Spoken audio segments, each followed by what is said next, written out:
All right, y'all, welcome back to the show. It's Anti-War Radio.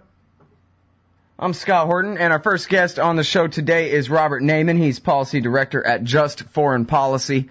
That's justforeignpolicy.org, right? Yeah. And you can also find him at the Huffington Post. His latest piece at Just Foreign Policy, I think it's his latest one, linked today at antiwar.com, is called Does AIPAC Want War? Lieberman, capability red line may tip AIPAC's hand. Welcome back to the show, Robert. How are you doing? Good. Good to be with you. Okay, so, yes, there's this resolution going through the Congress, and the goalposts are being moved. Usually, the goalposts are moved further and further away. In this case, they're being moved back closer again, I think, for where's the red line for Israel and or the United States to start a war with Iran over their nuclear program. What exactly are we talking about here? Well, the red line, as announced by the President in his State of the Union address and other U.S. officials, is that the United States won't allow Iran to acquire a nuclear weapon. But the Israeli government and the American Israel Public Affairs Committee want the red line to be when preventing Iran from acquiring the technological and scientific capacity to produce a nuclear weapon. The so-called breakout capability. That's correct. And the what's extremely dangerous about that, in addition to moving the red line closer to us, is that many experts think that Iran already has the technological and scientific capacity to produce a nuclear weapon. If you look at statements of U.S. officials cited in the New York Times or experts like Anthony Cordesman, they think Iran's already there. So if you move the red line to the point where Iran has technological capacity, you're essentially moving it to a place indistinguishable from the status quo today. You're essentially saying that the casus belli for war already exists. And that's extremely dangerous. And it would represent a major escalation for AIPAC, which Washington Post has called the National Rifle Association of Foreign Policy, only more powerful because of its deep reach into both political parties. That would represent a significant escalation because even though, obviously, AIPAC for a long time, their top priority has been pushing a more confrontational U.S. policy with Iran, they've stopped short of openly calling for war. If you look at what they've advocated, their emphasis has been on extreme sanctions, which, it can lead to war itself. But openly calling for the U.S. to bomb Iran or for Israel to bomb Iran with U.S. blessing, that's significantly ratcheting things up. And this is coming upon us because the AIPAC policy conference is March 4th to 6th, so in a couple weeks. And Netanyahu will be in Washington, so we may see in the next few weeks a big ratcheting up. And it has been predicted that this Lieberman-Graham bill that would move the red line to capability may be an ask of the AIPAC policy conference, which means there are thousands of activists will be on the Hill lobbying senators and representatives in favor of moving up the red line. Mm-hmm. All right. So first of all, in there, I think it's really important. As you put it, Anthony Cordesman says he thinks that the breakout capability has already been achieved. Others agree with him. Others haven't said that yet. The point being that breakout capability doesn't really mean anything. It's just a metaphysical concept. You could really count all the uranium ore in the ground in Iran and say that, well, if they enrich that all the way up to weapons grade, then that would be you can call that breakout capability. Or what if they bought a bunch of centrifuges from Pakistan but never turned them on? That could still be breakout capability too, if they were to turn them on and if they were to begin enriching up to weapons grade. So now all of a sudden you have this red line that's, completely gray, basically, and can be manipulated. Like weapons of mass destruction means atomic bombs or a little mustard gas, where these issues get conflated, and that becomes the basis, as you're saying. But then also, as you point out and really highlight in the piece, when they say in this resolution, it's sort of, I don't think you make the direct comparison in the piece, but might as well have it's sort of like the Iraq Liberation Act of 1998. It wasn't really declaring war, it was just saying, but we will soon kind of a thing. And so, in this case, they're saying, for them to have this capability with no real definition, is against the vital national interests of the United States. And that, as you say, is a term of art, meaning that so we must do something about it. That's right. This is a phrase. Recall that when the U.S. intervened militarily in Libya, there was a big debate in the United States over whether the intervention was a vital national security interest of the United States. That's a Washington phrase that means something that the United States should be willing to go to war for. So that's what these senators are saying when they say that preventing Iran from having a nuclear weapons capability is a vital national interest in the United States. They're saying that the United States should be willing to go to war to try to prevent it. And you're right. It's not a technical legal term, nuclear weapons capability. It's a fuzzy term. So it means that anytime they want, they could say, okay, well, if we don't strike now, then Iran is going to develop a nuclear weapons capability.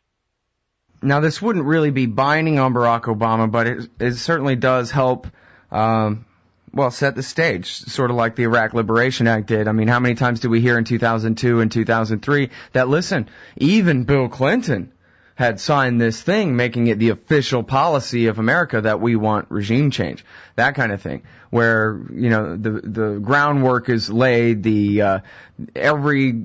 every possible flavor of sanctions has been tried. It's a lie, but still they would claim negotiations have been tried, and so now we have no choice, really. Our red lines have all been crossed now by them. That's right. This bill, if it's passed by the Senate and the House, would not technically force President Obama to do anything. But even if it's not passed, it's a form of political pressure that the Israeli government and the American Israel Public Affairs Committee, they're trying to surround the administration with war rhetoric. And of course, we also have the Republican, except for Ron Paul, the Republican presidential candidates pushing the same aggressive rhetoric. They're trying to surround and pressure the president into adopting their line, which is different from the line that the administration has adopted so far. Mm-hmm. And I don't want to gloss over, although maybe we won't have time to really get too far into it before this break creeps up on us here. But I do want to let you get back to the role of the American Israeli Public Affairs Committee in this, their power and influence on Capitol Hill, and what that has to do with the price of tea in China, which, if this war goes off, it may very well affect the price of tea in China and everything else with the energy consequences and other likely things that could happen. Once the dominoes start falling and the explosions start going off. But as you say at the beginning of this piece, Robert, AIPAC always denies that they want war. They're always saying, hey, we want sanctions so that we never have to have a war. We want to solve this thing with, measures short of war. And so if a war ever does break out, don't look at us. We were trying to avoid one. That's what they've said so far. Well, we'll see in the next few weeks if they're ratcheting things up. All right. We'll be right back on the other side with Robert Naiman from Just Foreign Policies, their policy director there, justforeignpolicy.org. And you can also find a great archive of his at the Huffington Post. We'll be right back. All right, y'all. Welcome back to the show. It's Anti-War Radio. I'm Scott Horton, and I'm on the line with Robert Naiman from justforeignpolicy.org and the Huffington Post. And we're talking about his latest piece is called Does AIPAC Want War? And it's about Joe Lieberman's new bill in the Senate, and I think there's a House version too, right? As of the most recent press reports I've seen, there is not a House version yet, but I certainly expect one.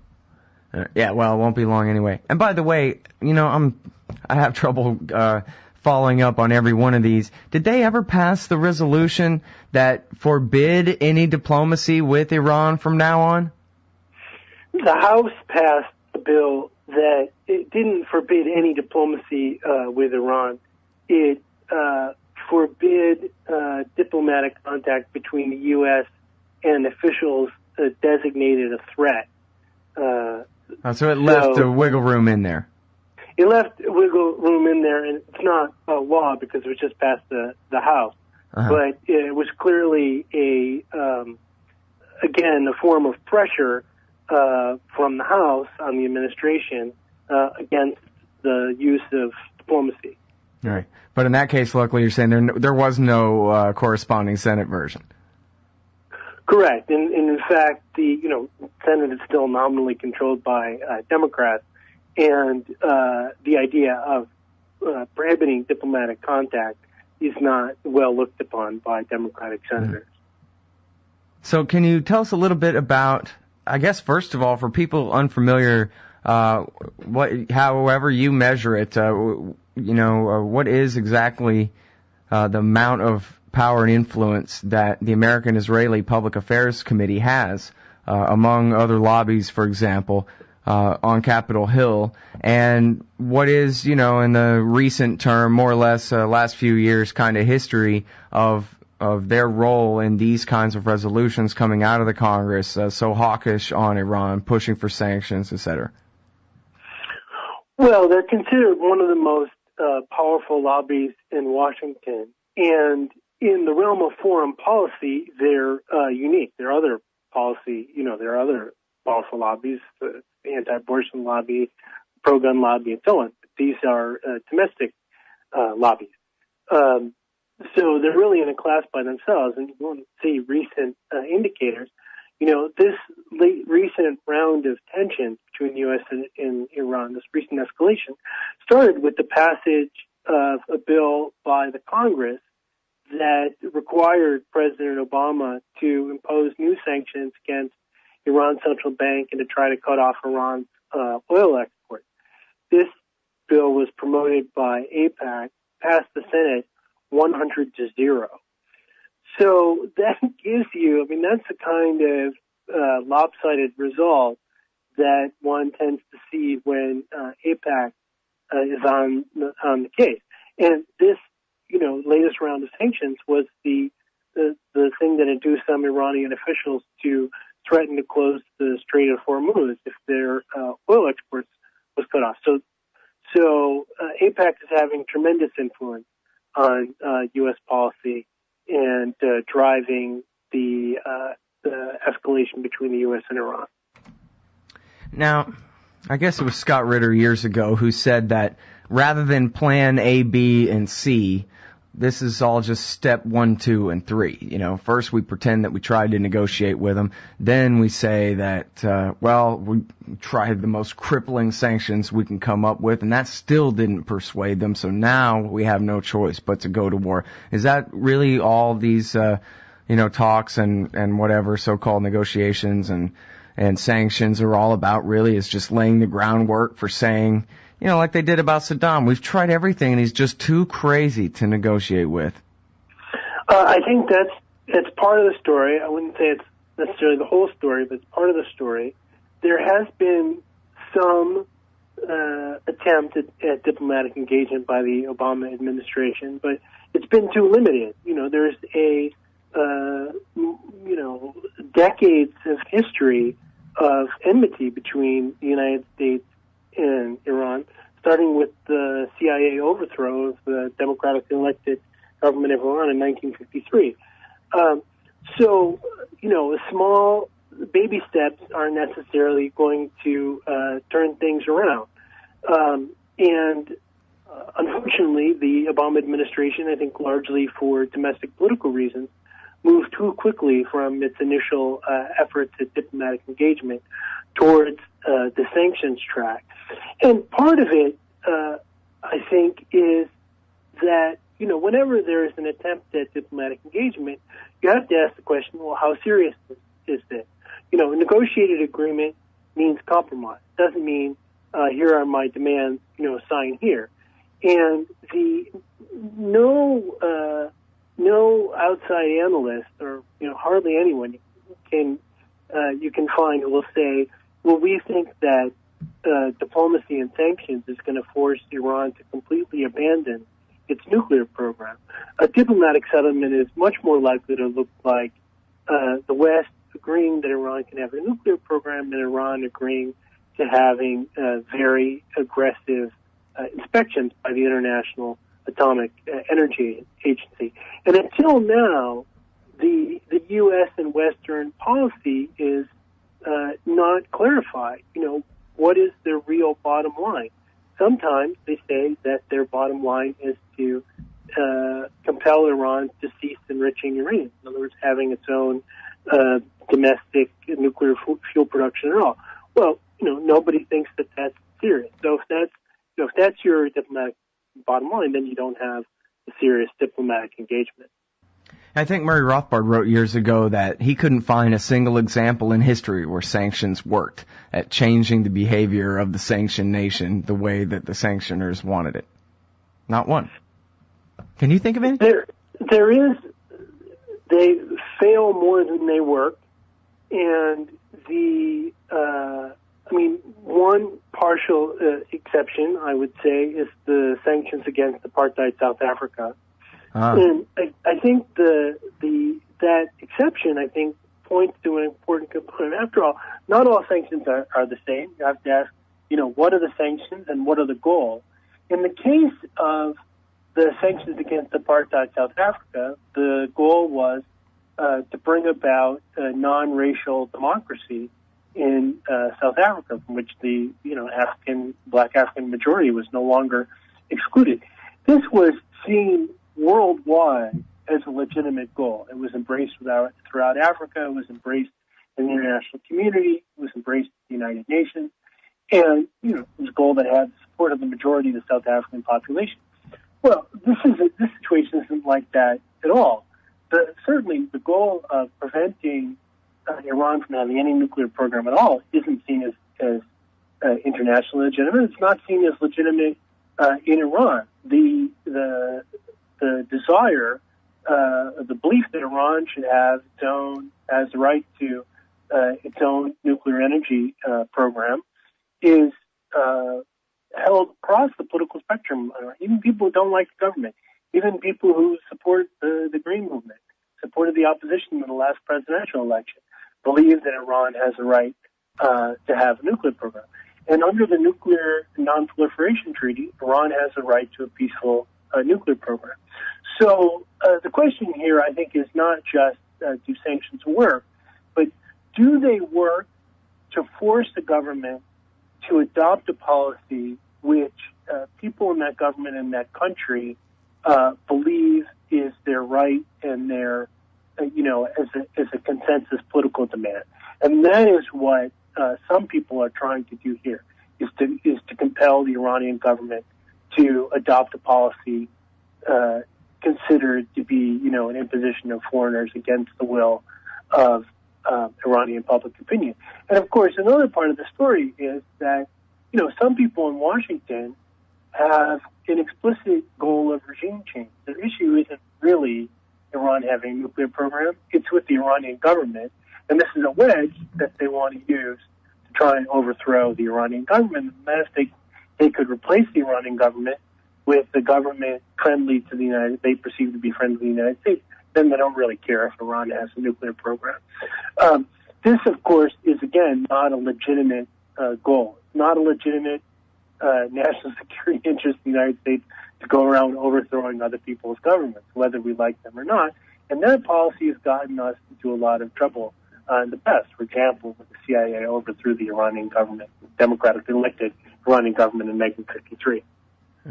All right, well, we're all out of time, but that's a good place to leave it. Thanks very much for your time. Robert Naiman, everybody, from Just Foreign Policy. That's justforeignpolicy.org. Thanks.